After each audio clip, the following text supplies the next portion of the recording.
concept here is a place for car enthusiasts. We wanted to create a spot that people could come in, hang around, look at the cars, have a glass of wine, and share their passion. Collecting cars, showing cars, racing cars.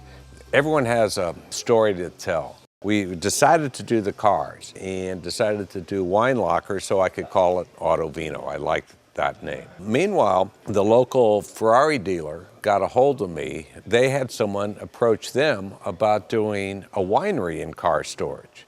So he put the two of us together, and that's how I met Bob Mullen, who founded Woodside Vineyards. Here we are. We now have Auto Vino and Woodside Vineyards combined. This works out perfectly because we have the Santa Cruz Mountain region here. So from the winery, it makes a lot of sense. And then our target market here really goes a couple miles north of us, and then it goes down to about Los Gatos. This is a little different area. You know, you wouldn't be doing this in Des Moines.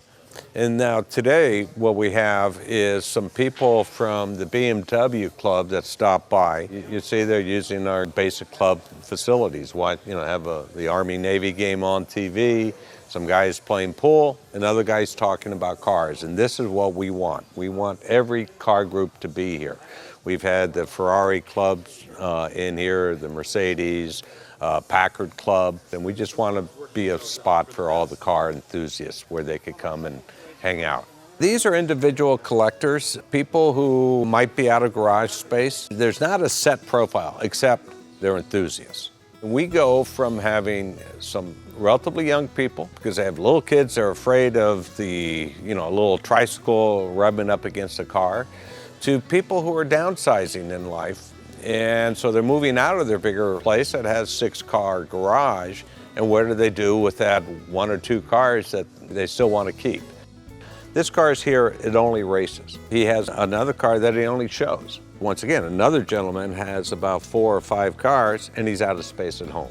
There's a car back here that was the one Al Pacino drove in Scent of a Woman. And it's this red Ferrari when he was driving through the streets of New York. Right. This is one of the last cars, the Viper. Dodge, Chrysler said they were discontinuing the Viper. I think this is the last 10 that came off the line. This is the prototype. It's a Chrysler Ghia, 1957 Chrysler, and it's one of 2 in the world. We go from the old to something new. This is the Bentley here. And I had gotten a phone call one day. She goes, I'm homeless and I need a place for my car. And I'm going, oh, this is nice. We're gonna, some lady wants to put in an old junker and sleep in it. Well, no, it wasn't. She was kidding, and she had sold her home and she was going to travel, and she wanted a place for her car for a short period of time. Yes. So this is kind of cool here, I think, because you have 2 Shelby Cobras. You have one of the original ones, and you have a brand new one. Down here we have an interesting car, an Army Jeep. That's World War II. I tell people this is our final security system. I mean, we have the motion detectors, but this is the ultimate one, in that we have a machine gun. So if someone touches a car, this will zero in and give you a little shot. This is my younger son's car. This is a 49 Willys wagon. With a friend of mine, they rebuilt this car. Here it is. It's his pride and joy. This is more of just a display of starting racing. If you wanted to get involved with racing, you'd get something like this. You go with the company that has this car over here, Virtuoso Performance, and they'll take you all the way from teaching you how to drive. You show up the track, and then away you go. This right here is our new pride and joy. This is a 1957 Citroen. We use this for our delivery truck. And when I go out to try and sell wine to a new account, and I'll get the buyer to come out, we'll taste wine in the truck. One of the things that not many people know is essentially the wine industry got started in Woodside. And some of the very first plantings of grapes were just off the Crystal Springs Reservoir. They were planted way back in about 1850. And vineyards flourished in Woodside. At the turn of the century, there were 1,000 acres of grapes between Woodside and Portola Valley.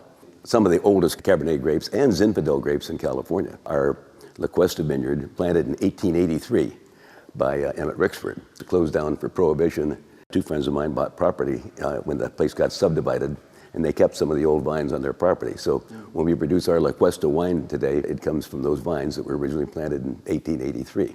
Then the Hoopers had planted a vineyard of Cab and Zinfandel just a couple miles up the road in 1894. They're two of the oldest vineyards that are still producing grapes they're still being made into wine. And I really get aggravated when people come into our winery and taste our wines and then say, well, next week we're going up to the wine country. So I tell them, you're in the wine country. There's 80 wineries just 30 miles away from here.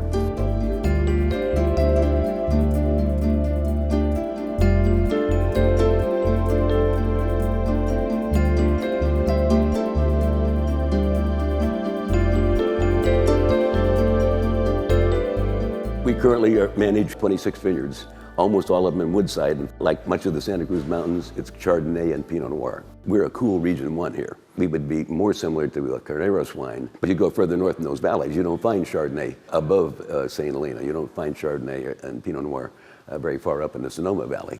We started planting mostly Chardonnay because I happen to like Chardonnay, and there was almost none growing in the area. So in 1963, we got a bonded license and started selling our wine in 1966. Sold our first wine, our La Cuesta Cabernet, for $2 a bottle to Robert's store. Now it's $100 a bottle.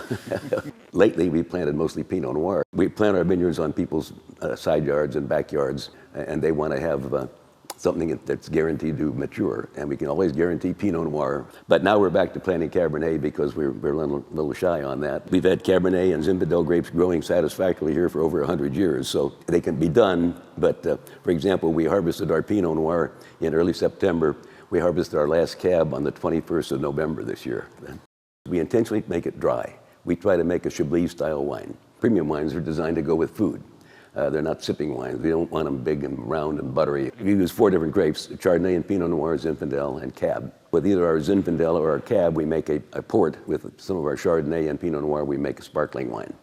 We've grown a little bit since we got here. We moved 140 full barrels, and now there's over 210 here. So we've gone from our max at Woodside of 2,000 cases. This year, we picked 51 tons of grapes, and we'll make about 3,000 cases of wine. So.